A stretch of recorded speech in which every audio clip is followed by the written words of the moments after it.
Well, Africa's actually had very little aid per person over the last 60 years.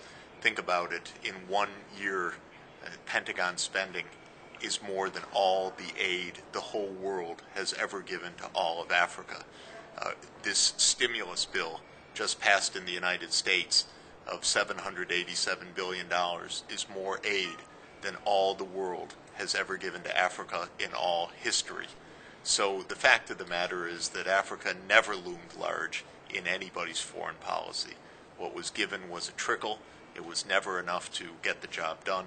I've shown that repeatedly in studies that what is actually being done is much smaller than what people think, what politicians claim, and what we need, in fact, is aid tied to targeted investments that have a high priority.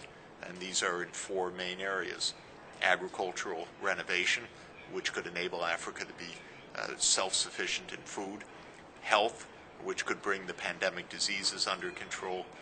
Education, which of course would create the skills for Africa's future. And basic infrastructure, roads, power, water sanitation, and so forth. And these are very straightforward, and when they're done, they lead to huge results. You say a trickle. Surely that's a slight exaggeration. Dominic Strauss-Kahn's asking for $25 billion by the end of this year. That's what he's asking for, not you said what we give and what we've given. And I'm saying that what we've given has been tiny compared to this continent's needs. The fact that the colonial powers left this place with nothing, without education, without infrastructure, and the fact that this place has needed help and it never got it. You could say the same about Indonesia or South Korea, countries which many say were at the level of Africa 60 years ago, but which have pulled themselves out of their troubles and repaid their debts. Well, you could say this, but you'd be wrong. And that's actually South Korea got a tremendous amount of support from the United States, which viewed South Korea as a major security interest of the United States. South Korea was not at the level of Africa. 60 years ago, it was a far more developed country. There's a whole mythology around that. Each place needs to be analyzed on its own basis. Aid has played a huge role in controlling disease worldwide. Aid has played a huge role in the so-called Green Revolution, which turned India from a constant famine-ridden, food-scarce country in the 1960s to a country that has strong economic development, although still with fragility today. And so we know many examples of how practical, directed, targeted support can lead to results. I helped to set up the Global Fund to fight AIDS, TB, and malaria. That's now leading to sharp reductions of the malaria burden. Does anyone really want to argue that we shouldn't be giving $5 bed nets to help Africa's children be protected from disease? What responsibility lies with African leaders? Their Tremendous record hasn't been good in managing the aid. Again, these are cliches that you're talking about. Most of the time we give almost nothing, and then we blame the Africans for not using the aid that we never gave in the first place. There's a bit of a game about all of this. So the fact of the matter is there's some miserably governed places in Africa. Of course, Mr. Mugabe's Zimbabwe comes to mind. That's not the fault of the outside world. That's the fault of Mugabe and a dictatorship which clings to power. Anyone can see that.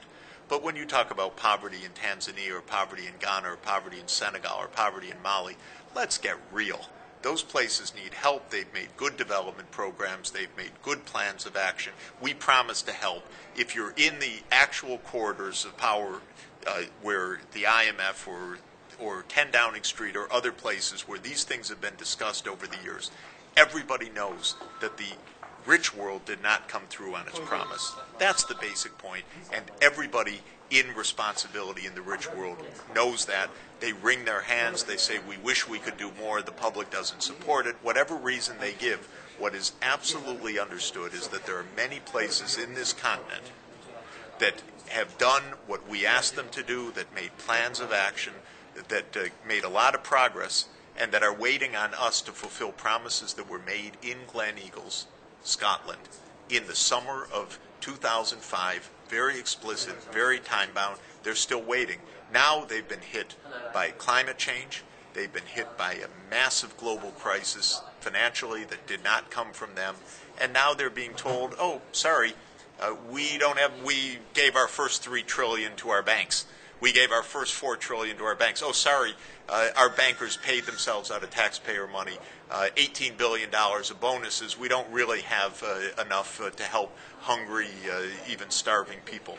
That's not right. So we need to stop the cliches and get real. Understand what we have done, what we haven't done, what we promised to do, what works, what's been demonstrated, how to proceed in a very business-like way.